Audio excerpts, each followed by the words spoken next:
Introduction to Certificates of Live Birth. In our discussion, we will begin by exploring certificates of live birth. These are official documents representing proof of birth, and they often play a vital role in identity verification.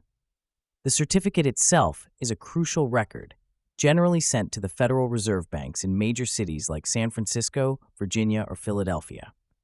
In our deeper analysis, we will consider how these certificates interact with financial institutions and legal procedures, such as notaries and registered mail. Obtaining certified copies.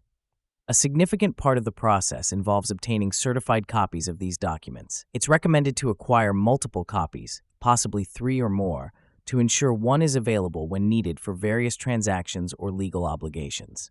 We'll guide you through the steps of making such requests to ensure clarity and efficiency in this bureaucratic process.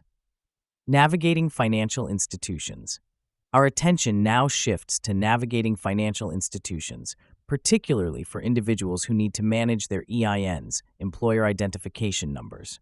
The process requires patience and precision.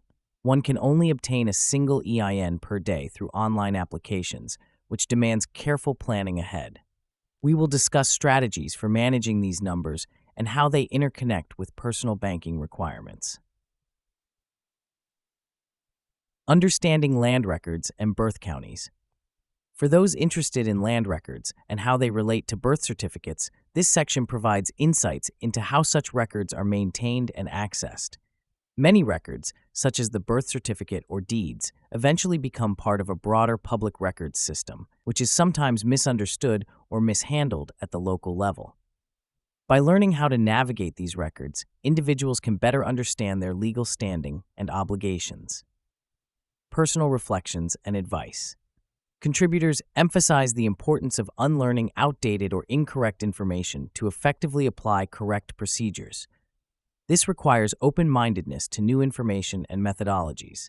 One should integrate learned legal and financial axioms to achieve a comprehensive understanding and effective personal application. Engaging in productive dialogue. Consistent and thoughtful dialogue amongst peers is crucial. This engagement supports the development of a robust understanding and addresses any gaps in knowledge.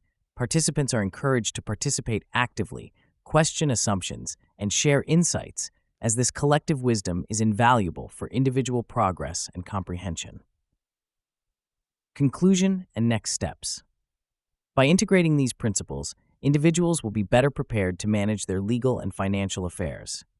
Continuous learning and adapting to correct, efficient processes are key components of personal growth in these domains. It is imperative to stay informed and use the available tools and networks effectively.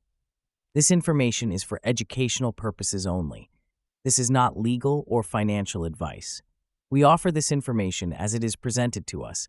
We neither endorse nor discredit it. Make your own decision regarding the content. For additional resources or questions, subscribe to this YouTube channel.